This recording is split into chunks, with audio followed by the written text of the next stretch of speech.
Welcome to today's session of fluid inclusions in minerals. In this week we intend to have glimpses of a variety of topics in which fluid inclusions are applied. They would range from conditions of very low conditions of pressure temperature in diagenetic environment to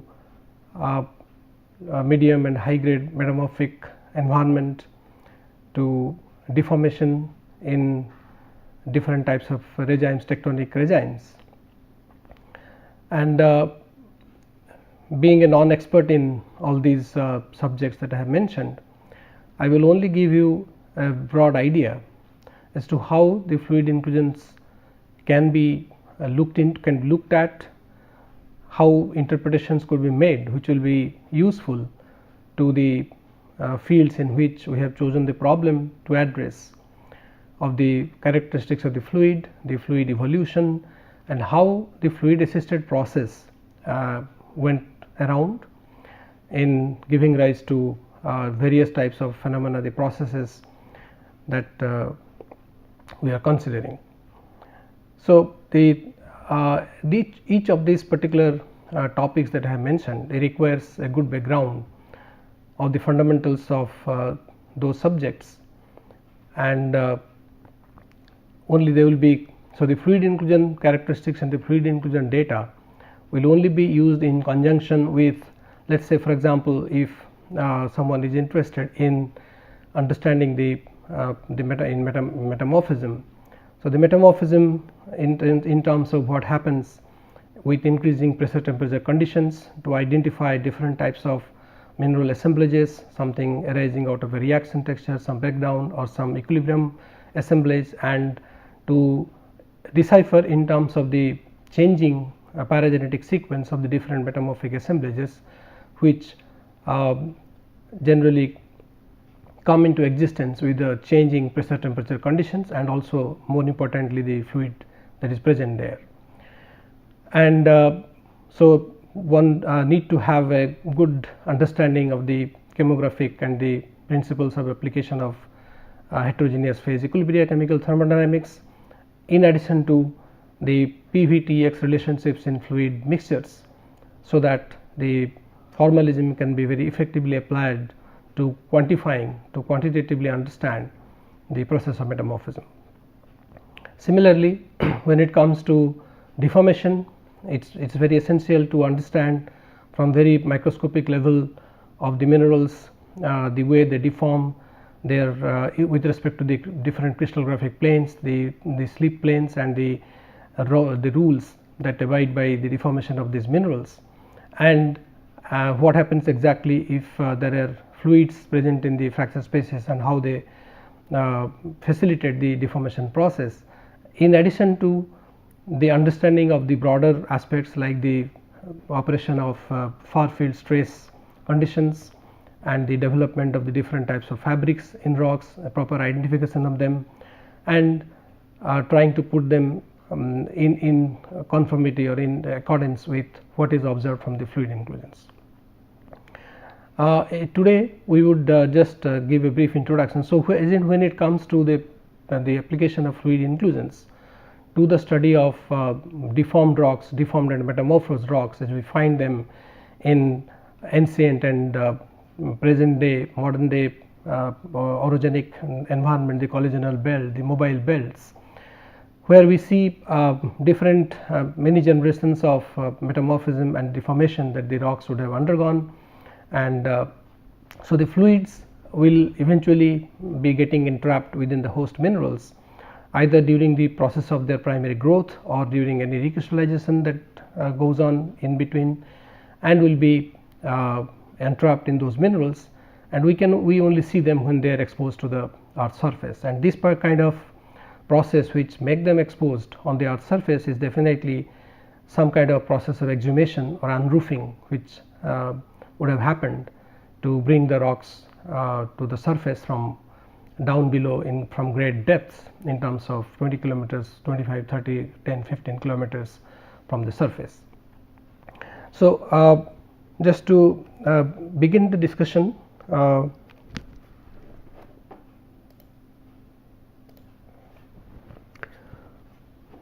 it is not only important to understand the fluid characteristics, the mechanism of their entrapment, the pressure temperature conditions in which the fluids are entrapped, and it is also equally important to understand that what exactly happens after the fluid is entrapped in the form of inclusions in the solid mineral lattice. As it happens, many of the situations, like now here on this diagram there is a schematic pressure temperature diagram on which one hypothetical fluid inclusion is shown with this filled blue ellipse, and the red line is indicating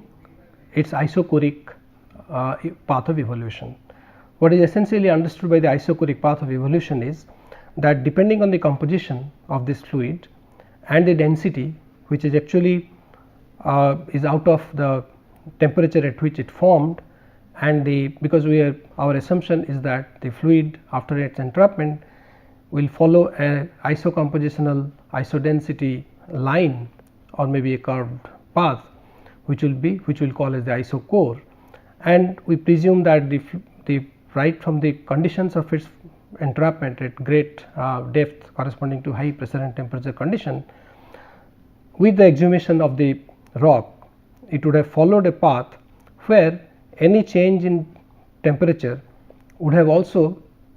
changed the internal pressure within the inclusion cavity, and if that internal pressure is withstood by the host mineral, then the inclusion can follow this isochoric path and can remain can survive or can remain unchanged with its pristine composition at the condition at which we are seeing them, either depending on what the chemistry is, as we have very elaborately seen, whether it's a water rich solution or whether it is water plus carbon dioxide and other gaseous species. Depending on that, we would be seeing this inclusion as a biphase or a triphase, sometimes with more than one liquid. Now the situation is that what has been shown here, that if an inclusion has formed in this particular conditions corresponding to the pressure temperature, then there are possibilities. For example, in a as we have said that in many corresponding to situation, like for example when this particular rock has formed here and the constituent mineral happens to be a phase in an equilibrium assemblage and has entrapped a packet of fluid in the form of a fluid inclusion. Now it is not necessarily that the geological condition or the conditions of evolution of this particular segment of the crust here would follow exactly as dictated by its isochore. Rather, there are more possibilities, rather a rule than exception, that the pressure temperature conditions of evolution might deviate very significantly from the path which we can call as an isochoric path. So the possibilities are shown here. The first possibility is that it could follow a situation where there would be a sharp drop in pressure with minor or negligible variation in temperature, which you can call as an near isothermal decompression path, which is very common in orogenic belts, in a clockwise path in an orogenic belt. As it happens,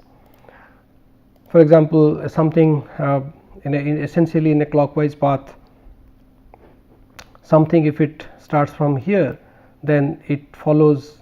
initially a loading path, and then there is a increase in temperature with a isobaric heating kind of path, and then there is drop in pressure, and then so this essentially constitutes or told what is a clockwise pressure temperature time path, which is observed in many of the orogenic belts. So there are situations in which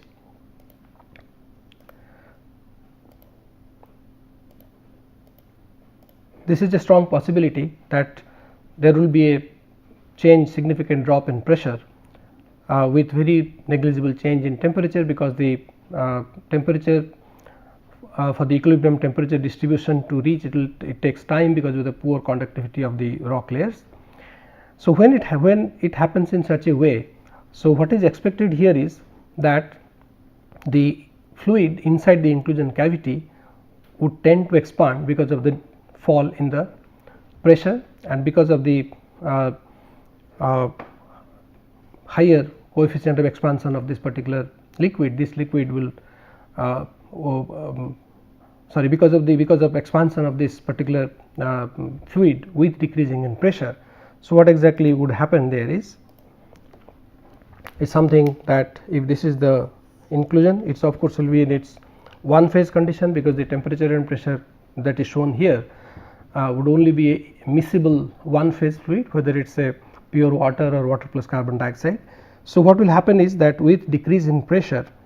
this inclusion fluid will keep on exerting more and more pressure on its wall, and this particular pressure, and then the pressure which is the external pressure on the inclusion wall will be less than the pressure which is exerted by the inclusion, and that is what exactly has been shown here, that here the P internal, which is shown by this red arrow here, this P internal would be more than P confined. Means if we are considering a lithostatic pressure at any particular point within the earth's crust, that the pressure is lithostatic and a confining pressure, that pressure is less than the pressure which will be exerted by the fluid on the wall of the inclusion.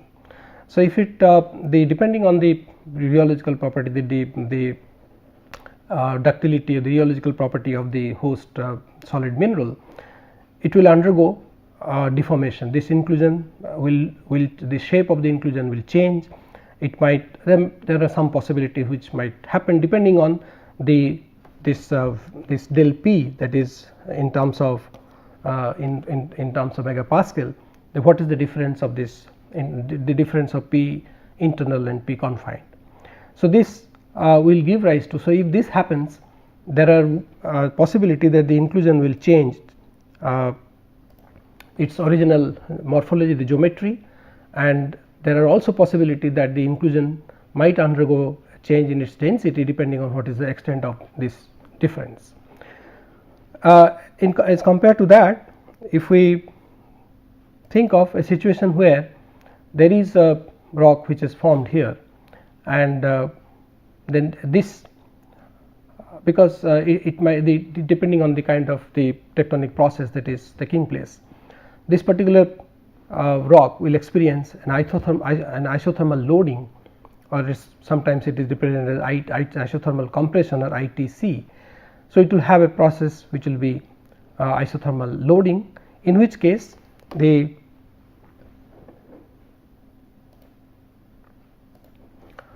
in this case, if this is the original inclusion, then the pressure here is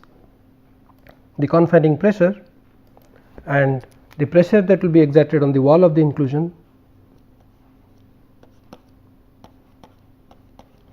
here, the situation will be exactly opposite to what we saw in case of an isothermal decompression path, in which the P internal will be less than the P confined. So, it would as if this inclusion would tend to collapse because of this del P, which is opposite of what was happening in case of isothermal decompression path.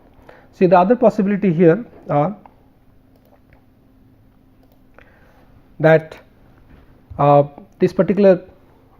rock which is formed here with the entrapped inclusion will undergo isobaric heating, the pressure of almost remaining same. There will be some extra input of heat in form of any possibility could be there. There could be underplating of some magmatic body or some excess production of heat because of some reason, where the system will undergo isobaric heating. So, isobaric heating would have the almost a similar kind of situation as isothermal decompression, because here also the P internal would be greater than P confined, and it is also likely that the inclusion will exhibit some change in its shape, and some textural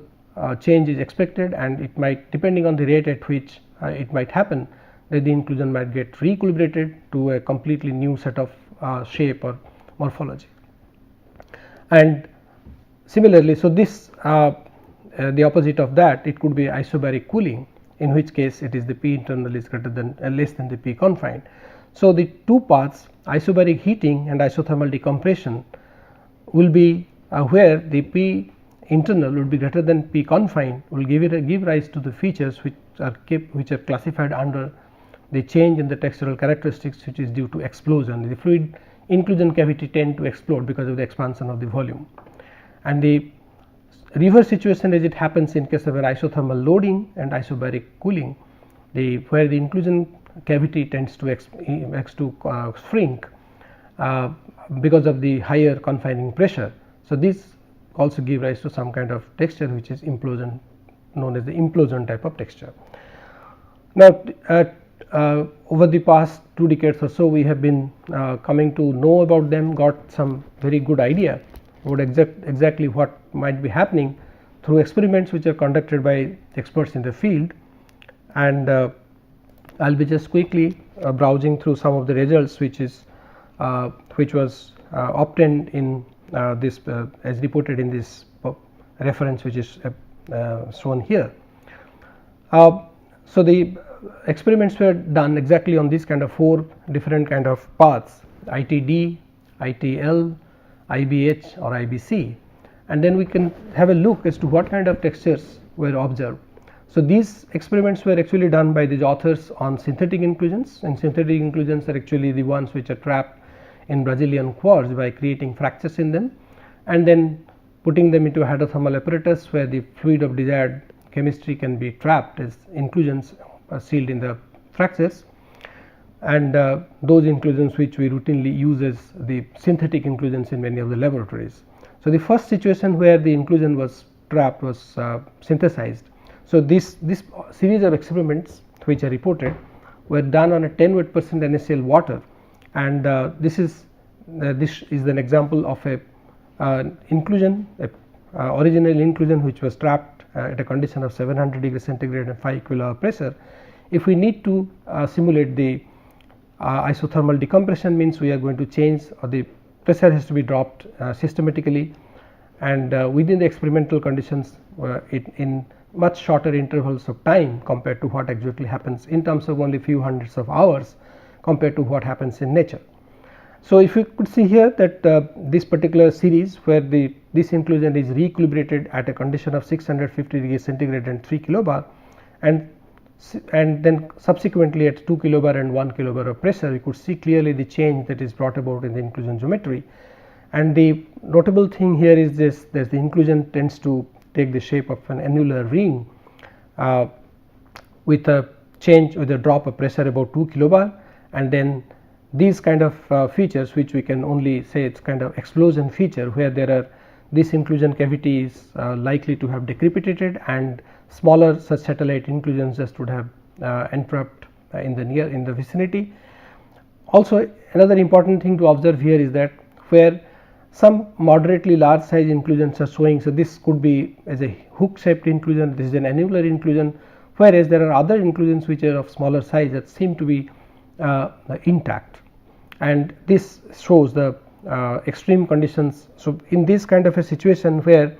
the total internal overpressure, where the P internal is greater than the P confined, starting from conditions of the inclusions which were not subjected to any re-equilibration experiment, original trapping conditions of 700 degrees centigrade and 5 kilobar. By the time it comes to 600 degrees centigrade and 1 kilobar, there is a difference about 2.8 kilobar. This del PA is of the order of 2.8 kilobar, and we see the kind of extreme case of explosion texture which is observed here. And this you could possibly recall these inclusions being shown before when we were showing the diverse types of inclusion morphology and sizes and shapes that can have. This is typically a hook shaped, can be imagined, which is taken from the Eastern Ghats mobile belt, one of the samples of migmatite, This is also a case where the inclusion is also is tending towards attaining an annular shape, and so these kind of textural features give us some idea that the rocks that we are looking at is likely to have undergone such kind of exhumation process. And here what is shown here on this diagram is the change in the temperature of homogenization. So, when there is a original fluid which is subjected to an isothermal decompression and there is expansion of the inclusion cavity, and if it results in a brittle failure or decrepitation or of this particular inclusion, that means essentially since it is not the salt content of the inclusion is not changing, and if it is getting entrapped again or getting sealed again at a lower density condition, then its temperature of homogenization is also likely to be higher than the temperature of homogenization in undeformed inclusion. So, it is shown here as this is the original situation of 5 kilobar and 700 degrees Celsius. This homogenization was around 300 for the undeformed one. So, for the deformed one, the temperature of homogenization could vary in great ranges, and so that gives us one of the ideas that when we do study fluid inclusion microthermometry in such kind of rocks, the range that is obtained in the temperature of homogenization could lead us to suspect that whether we are actually sampling or we are taking the runs on some of the inclusions which are earlier leaked. Although we have discussed them, that how to identify them and how to avoid taking inclusions runs of such inclusions, but on the other hand, to get some idea about the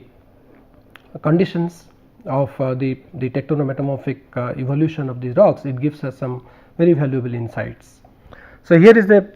situation where the result of isobaric heating. It is also explosion texture, where the experiments were done on two different conditions, where the pressure was kept constant at 3 kilobars and the heating was from 500 degrees Celsius to 700 degrees Celsius. And as expected before, in these conditions also, when there is an explosion texture, as the temperature is at higher and higher temperature, the spread in the temperature of homogenization, these circles actually indicate the theoretically calculated what could be the temperature of homogenization, but since all the inclusions are actually not re-equilibrated, so we might get a range in the temperature of homogenization of these inclusions, which we either can call them as re-equilibrated, or more conveniently we can say that those inclusions which actually have responded to such kind of a non-isochoric path of their evolution. So, in some of the situations it is speculated that it actually tend to attain a negative crystal shape, because maybe because of dissolution reprecipitation of the host mineral, and from energetic considerations, because if the temperature is kept at a higher value than the originally trapped condition, then it might tend to attain a negative crystal shape. But generally there are certain deviations that we also see in natural assemblages, and they do also decrepitate, as shown here in the last diagram. They do also decrepitate and form secondary inclusion trails whenever the content of the original inclusion is expelled out from the cavity. This is the situation corresponding to implosion. So, this is the experiments which were conducted, or the inclusions were trapped originally at 5 kilobars, and they were cooled from 600 to 300 degrees Celsius temperature, and here the increase in the internal under pressure, it went on from 1.2 to 4.8 kilobar, almost arithmetically the temperature going from 600 to 500 to 400 to 300. And what we see here, that the implosion texture, here also the cavity sort of collapses, and we could see satellite secondary inclusions as shown by the pictures that taken from this particular reference. And the ultimate case almost happens in a way as if the inclusion, the fluid from the inclusion cavity is totally lost, and later on they are preserved in fluids in the dissolution channel like shown here. And here the temperature of homogenization, because here is the situation where the density of the inclusion fluid is actually changing in a reverse manner. So, the original inclusions homogenization temperature, we get a value which will be lower, and this also is an example of the process of implosion because of isothermal loading, where the P confining is more than that of P internal, and here the temperature which is kept around 600 degrees Celsius and the pressure is varied from 1 kilobar to 5 kilobar, and it is calculated by the authors that the internal pressure diff, the del PA, can go to as high as 3.6 kilobars, which is enough to bring about such kind of changes in the inclusion morphology and their texture. So, what is more interesting here is that what was shown as the hook shape or the kind of annular shape at some pressure temperature conditions, intermediate values of the isothermal loading, which is about 3 kilobar, such kind of annular shape is also observed. In addition to, and then finally those kind of annular shape actually they disappear when the the loading is much higher of the order of 5 kilobar. Of course, these are the situations in which the experiments were done, and also the same situation, these are the expected ranges or the observed ranges in the homogenization temperature, and the circles representing the expected homogenization temperature decrease in case of implosion. So, other than the fact that this implosion also sometimes give rise to annular or hook shaped inclusion, which coincides, ideally speaking, the textures that is produced by implosion and those produced by explosions are essentially they must be distinctly different from each other, bearing such kind of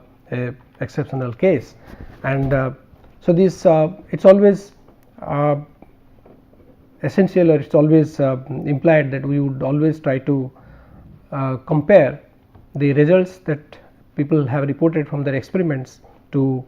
what have been reported from natural rocks. So, here is an example of inclusions showing this kind of annular shape that is taken from the higher Himalayan mountain of Nepal by Boulier et al. 1991, where such kind of annular shape of the inclusions were shown, where they interpreted the inclusions were subjected to re-equilibration of about 450 degrees centigrade and 3 kilobar at independently calculated under pressure of 1 kilobar. This kind of pressure or the del PA or change in the pressure condition can be calculated independently from other structural considerations, and this is just an example. So, the points that we can make from here, that fluid inclusion textures may be effective guides to interpret tectonometamorphic process of evolution in the different lithoensembles, mainly where when we go and examine rocks in the orogenic belts like the Alpine Himalayan belt, or and as we know that the more ancient the orogenic belt is, the more difficult it would be to interpret in terms of the unraveling the history of the evolution, because certain old mobile belts like the Eastern Ghats, whose many of the instances have shown the inclusions from some of the rock types there, they speculated to have undergone several cycles of such assembly and rifting, and they do record several such cycles of orogenic activity. And when we see such kind of textures in those rock ensembles, we really have to interpret them very carefully, actually which phase or which stage of the evolution they do represent, but definitely they give very useful insight to us. So, the textural variability may be more diverse depending on the temperature. The situation, the only limitation here is that the experiments are conducted at very limited conditions, for example, these discrete values of the temperature and pressure, and the application of the pressure, the rate at which the pressure is applied is far faster than what happens in nature. There are the degree of brittleness of the host mineral also is a function of temperature. The compositional characteristics of the inclusion is also important. For example, what is shown in case of the pure water NaCl like 10% NaCl water, the behavior of that inclusion is definitely going to be different from an inclusion which is pure carbon dioxide, where the dP by dt slope is much lower, and the kind of overpressure or under pressure that will be experienced by them is likely to be less, even though we could still if the pressure, if the conditions are so drastically different, there is also no reason that why they should not be behaving this kind of inclusion, this kind of morphological characteristics. So, the strain rate and and another important situation is that these experiments like the one whose results have been cited here were done under isotropic stress environment, but in reality in nature the stress is anisotropic. So, there are the stresses of deviatoric nature, some of them we will be discussing a little bit, and so definitely as it looks like, so there need to be more of experimental work and theoretical analysis that should be done to really mimic the natural conditions and to make the correspondence even more definitive, so as to make our interpretations better. So, it is just an example that I am showing from again the Eastern Ghats as well as the one of the schist belts in the Craton. So, when we see, so this is a situation in which we get such kind of inclusions and we interpret them to have to be a result of this isothermal decompression process.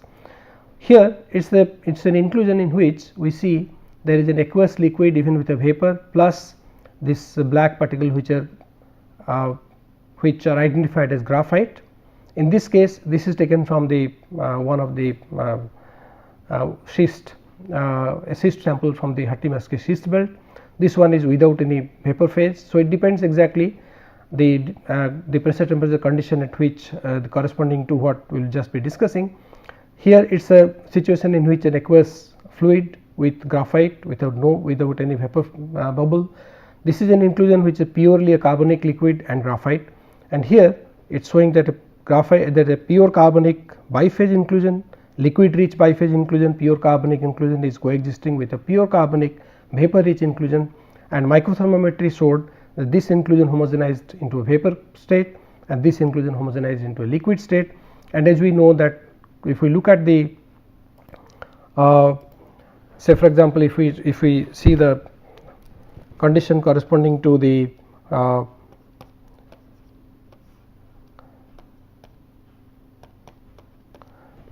critical temperature of carbon dioxide, then any entrapment process on the solvers to give rise to such kind of a situation can simply be ruled out. So, what can be interpreted here is that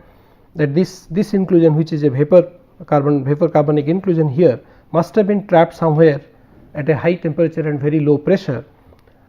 in the vapor stable field of carbon dioxide, and this inclusion must have been trapped at a later time, and such we have already discussed what exactly happens, and during the recrystallization process, which can always be brought out by a cathodoluminescence image of the host mineral, where there are domains of recrystallized quartz which generally come out around such kind of later entrapped inclusions. So, the situation is that when we see water plus graphite or carbon dioxide plus graphite situation, then when we try to understand what could be the possibility, one of the possibility that comes out that this must have been be representing inclusions, the carbonic fluid which are trapped with variable proportions of carbon dioxide and methane. If the carbon dioxide and methane are of exactly equal proportion, then they will react out to give rise to carbon and water. If the proportions are different, then one of the phase might get consumed. So, we might get water plus graphite or carbon dioxide plus graphite. In case of carbon dioxide graphite, there is always a possibility that there will be a rim of liquid water which would have gone undetected. So, now the relevance of this with as regards to the isothermal decompression or the exhumation kind of process, that we know that when there is isothermal decompression, the fluid inside the inclusion is exerting more pressure. So, P internal is greater than P confined, and this when it exceeds the yield strength of the host mineral, the inclusion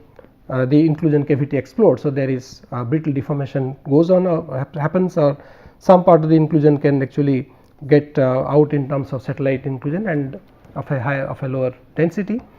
Now, if we have in lieu of that, if we have a reaction where there will be a substantial change in volume, that means a negative volume change, this product side will be having much less volume than the reactant side, then this particular explosion can possibly be inhibited by this reaction which gives rise to graphite and water, and the volume expansion is actually counteracted by such reaction which results in a net volume change, net negative volume change.